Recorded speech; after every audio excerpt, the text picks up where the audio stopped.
Essencialmente, em relação ao tema que foi proposto aqui, lembrar que nós estamos vivendo uma emergência climática no mundo. Isso é inquestionável.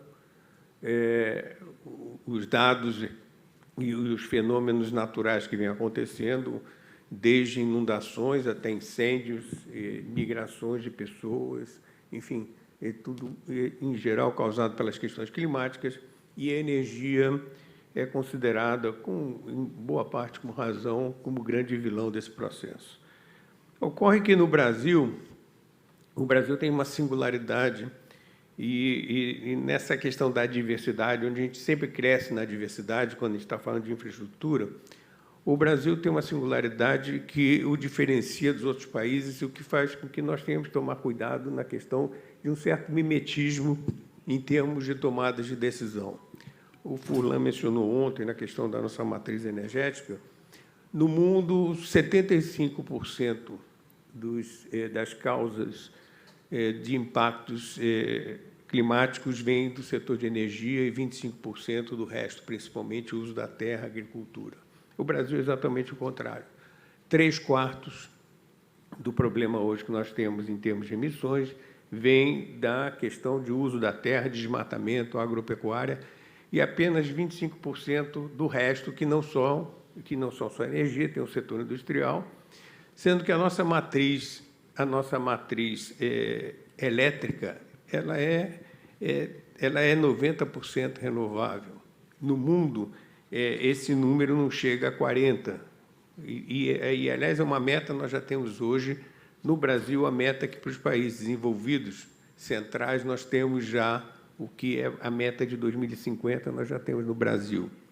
Então, nós temos uma característica de, primeiro, ver como é que nós vamos lidar com isso. Nós vamos ter que lidar de uma maneira diferente, felizmente, melhor do que os outros países. Nós somos o 7º emissor de gases de efeito estufa do mundo, mas, como eu falei, essencialmente não é o setor de energia. Nós temos, primeiro, para resumir, no mundo onde a gente tem transição energética, a gente fala de fontes. O Brasil tem uma característica também histórica. O mundo passou da madeira para o carvão mineral, para o petróleo, e agora caminha mais para o gás natural e para as fontes renováveis.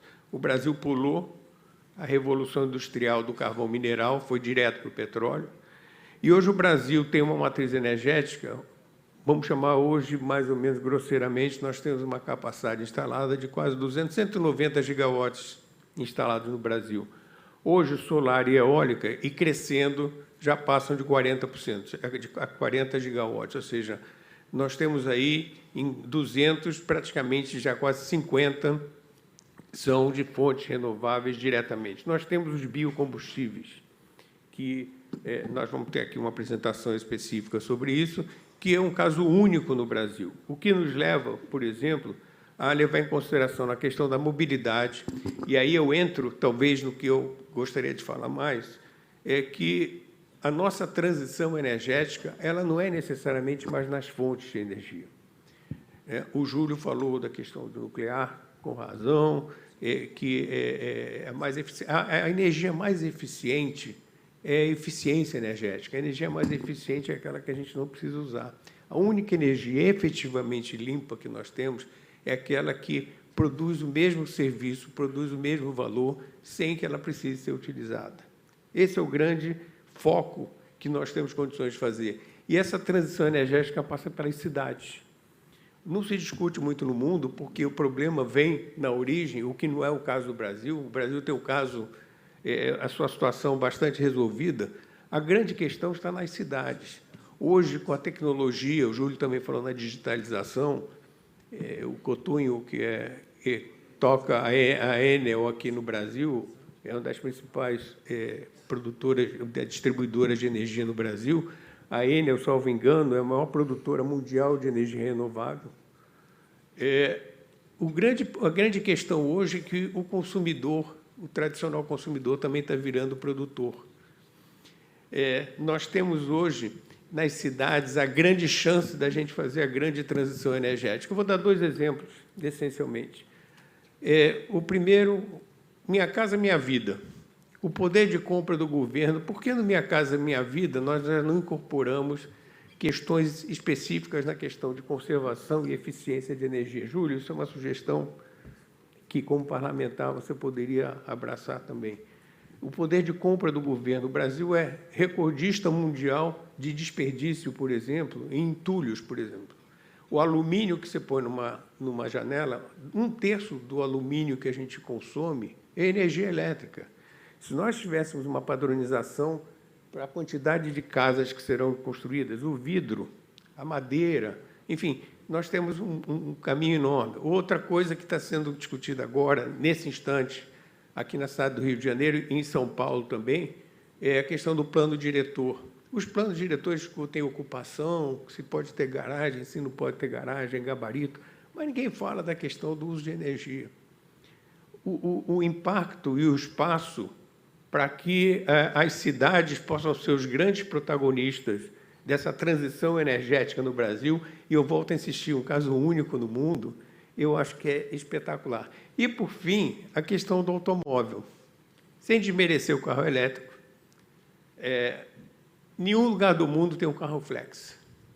O carro flex é uma jabuticaba do bem brasileira. Ninguém no mundo tem um carro flex. Então, ninguém no mundo produz o etanol com a estrutura, com a infraestrutura de metanol que nós temos, de etanol que nós temos. Se a gente pegar, eu peguei uma tabelinha rápida, se a gente comparar o motor de combustão interna hoje que a gente tem, a gasolina, ele emite 145 gramas de CO2 por quilômetro. O carro híbrido etanol, 29. E se a gente pegar mesmo um veículo elétrico da União Europeia, com a energia vinda da União Europeia, 92. Aqui no Brasil, 65. Então, nós temos na mão da gente uma infraestrutura colocada, uma tecnologia existente, que faz com que o Brasil seja não só pioneiro, porque dificilmente será copiado por alguém. Talvez a Índia está caminhando na mesma direção. Junto com a transição energética que o prefeito colocou, na questão do gás, nós temos oportunidades espetaculares.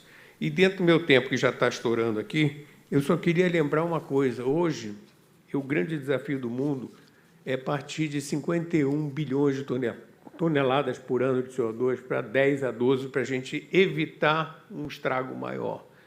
E o Brasil é protagonista nisso, e eu diria que o protagonista maior não está nos grandes produtores, o protagonista maior está nesta sala, e está em todas as outras salas e casas das pessoas que hoje podem, de alguma maneira, ser o grande vetor da transformação energética.